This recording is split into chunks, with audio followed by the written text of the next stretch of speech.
पुण्यातील विमानतळावर इंडिगोची विमानसेवा खोळंबली आणि त्याचा मनस्ताप अनेक प्रवाशांना सहन करावा लागतोय।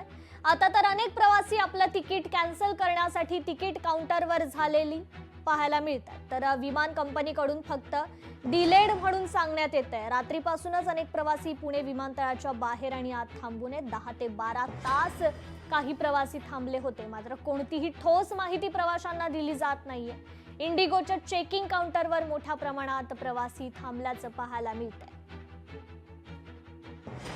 देशभरामध्ये सध्या विमानसेवा विस्कळीत झालेली आहे। खरं तर या विमानसेवेचा सर्वाधिक फटका बसलेला आहे तो या कुटुंबाला। खरं तर यांच्या घरातील यांची पत्नी सध्या राजस्थानमध्ये मृत अवस्थेत आहे आणि हे राजस्थानला पुण्याहून निघालेले आहेत, परंतु पुण्यातील इंडिगोची विमानसेवा रद्द झाल्यामुळं यांना याचा फटका थेट बसलेला आणि सध्या पुणे विमानतळावरती अशा पद्धतीने आपले या ठिकाणी बसलेले आहेत। काय सांगाल, कशा पद्धतीने तुम्हाला या सगळ्याचा फटका बसला? हमने कल टिकट किया था, टिकट हो गया था 4 लोगों का। बोले कल 12:15 बजे गाड़ी है। हम इधर आ गए 10 बजे, तो इन्होंने बताया गाड़ी नहीं है, कैंसिल हो गई। तो इनकी वजह से इनकी जान चली गई, इनकी बीवी की।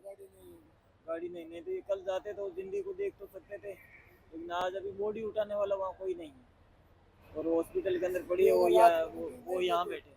पुण्यातील हडपसर परिसरामध्ये एका दुकानामध्ये काम करताना त्यांना या सगळ्या निधन झाल्याची वार्ता समजल्यानंतर एक कुटुंब पुण्यावरून राजस्थानला निघालं होतं, परंतु कालपासून या इंडिगोची ज्या विमानसेवा विस्कळीत झाल्या याचा फटका थेट या कुटुंबावरती बसलेला आहे।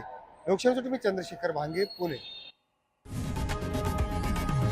लोकशाही मराठी ऐका, पहा, जागरूक रहा।